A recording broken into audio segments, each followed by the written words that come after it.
Genetically modified foods, or GMFs, are plants that have been genetically altered in some way. These genetic modifications can include herbicide or pesticide resistance, which allows the indiscriminate spraying of fields with no danger to the crops. Genetic modifications can also take the form of nutrient enrichment and increased crop yield. Due to their artificial production, these seeds are patented by a handful of agricultural multinational corporations. Not only do these multinational corporations control the majority of the world's seed supply, but they also sell the herbicides and pesticides that these plants are resistant to. There is currently an international debate on whether or not this technology should be pushed worldwide, with opponents worried about everything from human health hazards, monopolization of the world food supply, and environmental destruction that could lead to a worldwide famine. Clearly international in scope, this debate has pitted the United States, which currently hosts the largest producing companies and very lax laws regulating the production, labeling, and consumption of GMFs, against most other developed nations, with the most recent controversy in June causing most countries to halt wheat trade with the United States. This podcast will focus on the health, economic, and environmental factors that are fueling the debate. With little consensus between nations, or even within the scientific community, there is no clear course of action as we proceed in the future.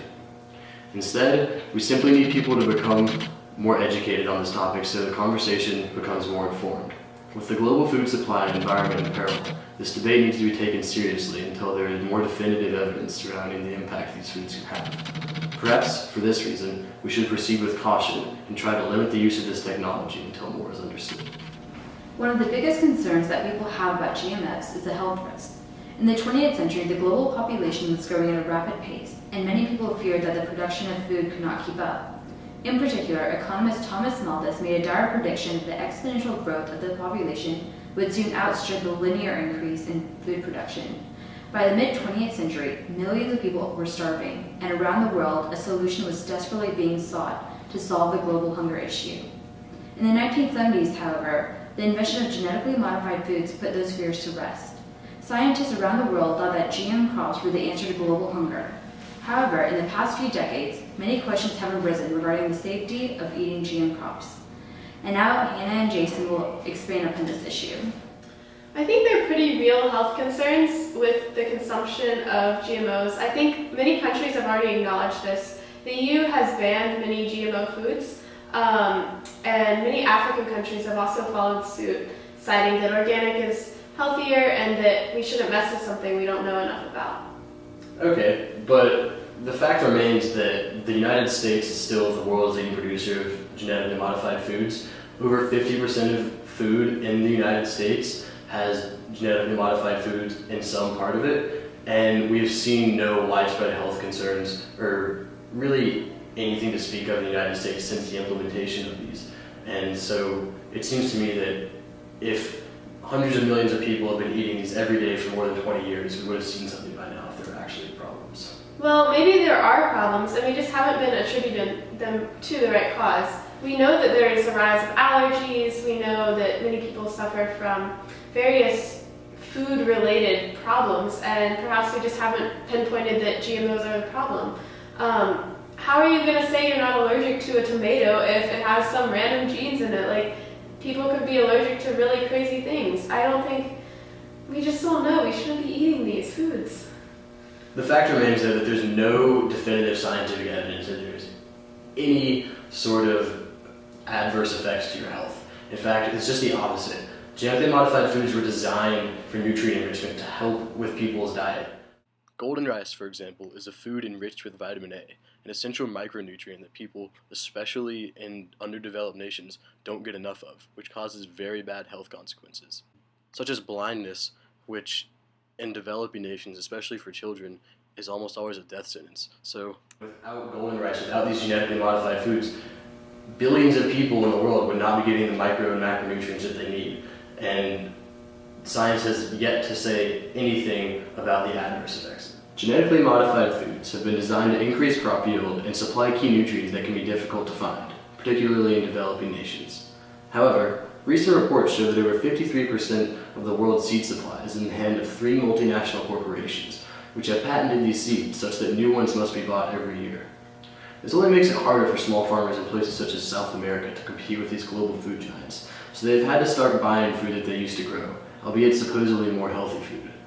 This raises the question as to whether these corporations are truly acting in the interest of the global community, or rather, simply trying to turn a profit. Ashka and Hannah will examine this more closely.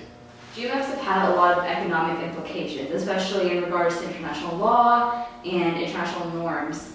I know patent law requires that the seeds that come from GM crops have to be bought every year. And that takes a toll on small farmers, and that creates kind of a global monopoly on these seeds, which can negatively impact the global food supply.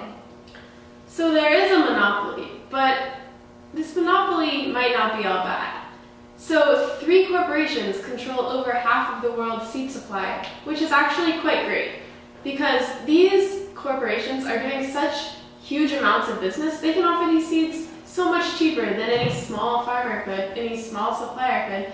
This cheaper seed cost is manifesting itself in cheaper costs of food and more food for everybody across the world. So these corporations are really doing us a service to provide seeds in bulk so that everybody can benefit. But this is essentially, in a way, a hegemonic domination of the global food supply. These corporations are American, and so it's not an accident, really, that the U.S. is the biggest supporter of GM technology. It's in their economic self-interest to push GM technology on the rest of the world. Some of the economic concerns about using GM technology is the effect that it has, especially on small farmers in poor nations.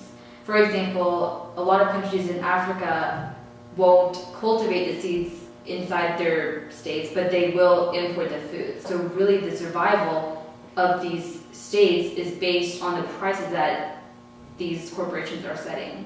Well, you make it seem like the corporations are the only ones winning. And while the corporations, such as Monsanto, have a lot to gain from offering such a great product, the gains aren't limited to just the corporations. Right now, a farmer will receive an average of $133 more per hectare for crops that are GM as opposed to non-GM foods. So it's really win-win. Another central issue surrounding GMFs concerns their environmental effects, which are highly contested. They can improve agricultural efficiency, and to this end, they promise to conserve scarce land resources.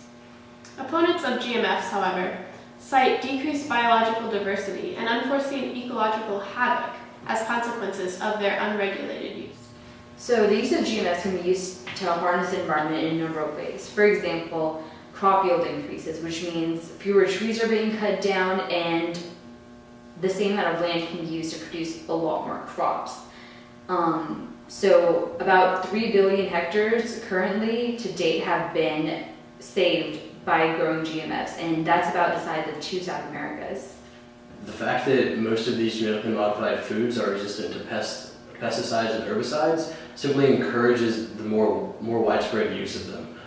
Whereas farmers used to have to target kill weeds, now they can simply blanket fields with hundreds of gallons of these toxic chemicals, which poisons the earth. That's true, but also GMFs are used in areas where crops would not normally be grown. So they're making use of areas with less rainfall and depleted soil, and so they're actually decreasing the amount of farmland that is damaged by these things.